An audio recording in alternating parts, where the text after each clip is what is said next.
बस असेंबल करते हैं। अच्छा, आपने नाम उसको ये दे दिया है। देखो, जिन शख्स की बात आप कर रहे हैं, या चलो मैं जनरल में किसी शख्स का नाम क्यों लूं जब तक आप नहीं लोगे, तो देखो, किसी भी देश में कोई भी इंडस्ट्री जब चालू होती है, चाहे आप एग्जांपल ले लो कार इंडस्ट्री का, आज से 1980 के आसपास जब कार इंडस्ट्री चालू हुई, सबसे पहले क्या आया? कार की सीकेडी बन के आई, जो कंप्लीटली नॉकडाउन यूनिट आता है।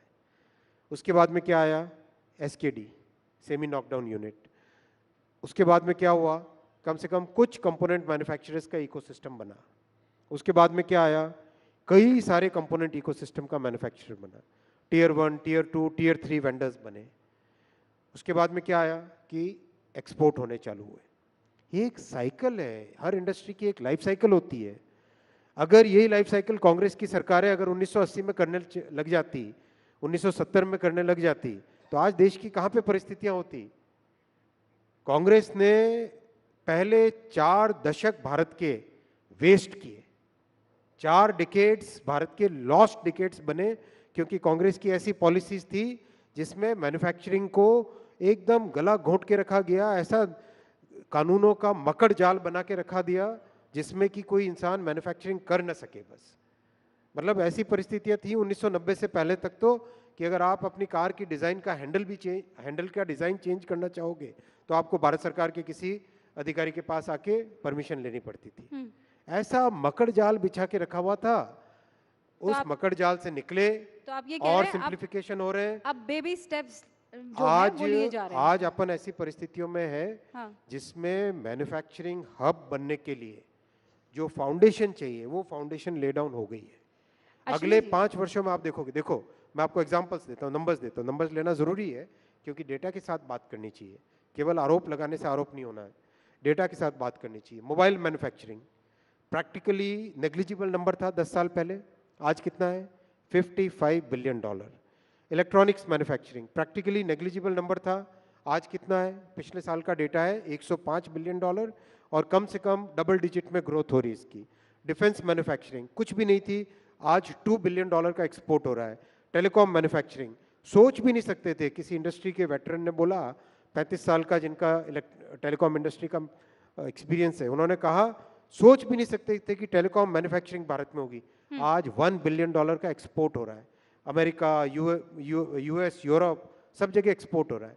क्या बात करते हैं भाई कांग्रेस के लोग, जो अपनी इतने वर्षों तक जिन्होंने अपनी गलतियों को आज जवाब दे नहीं पा रहे हैं, और हम लोग मेहनत कर रहे हैं, जनता देख रही है, पब्लिक देख रही है, हम जब मेहनत कर रहे हैं तो उनके आरोप लग रहे हैं। किस बात की बात है? हमारे पास बस कुछ मिनट बचे हैं और मैं चाहती हूँ ये 2 बहुत महत्वपूर्ण सवालों के आप जवाब दे दें। एक तो फैक्ट चेकिंग यूनिट को लेकर, मतलब सरकार ही अगर चेक करने लग गई तो कैसे चलेगा?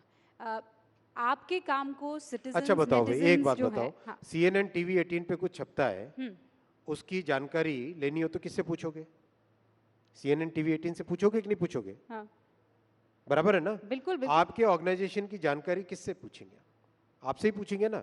भारत सरकार की कोई भी न्यूज, किसी भी स्कीम, उसके बारे में पूछना तो किसको पूछोगे? अगर आपका गृह मंत्रालय से काम है, गृह मंत्रालय से पूछोगे। हेल्थ मिनिस्ट्री से काम है, हेल्थ मिनिस्ट्री से पूछोगे।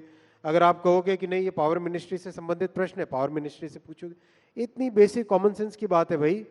जो राज्य सरकार से है वो राज्य सरकार से पूछोगे, किसी प्राइवेट ऑर्गेनाइजेशन उससे प्राइवेट ऑर्गेनाइजेशन से पूछोगे। और तो वो सवाल आपको ना पसंद आए तो? बात सवाल की नहीं है, बात फैक्ट की है। फैक्ट और ओपिनियन में डिफरेंस है।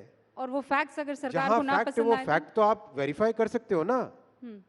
वेरिफिकेशन, मान लो कोई कहता है कि कितनी वैक्सीन लगी, किससे पूछोगे बताओ? ऑथेंटिक जवाब कहां से आएगा? सरकार की तरफ से, हेल्थ मिनिस्ट्री से ही आ सकता है ना। तो आप ये कह रहे हैं कि ये फैसला आपका एब्सोल्युटली सही फैसला है, और ये एकदम करेक्ट फैसला है, डेमोक्रेटिक फैसला है, कॉन्स्टिट्यूशनल फैसला है।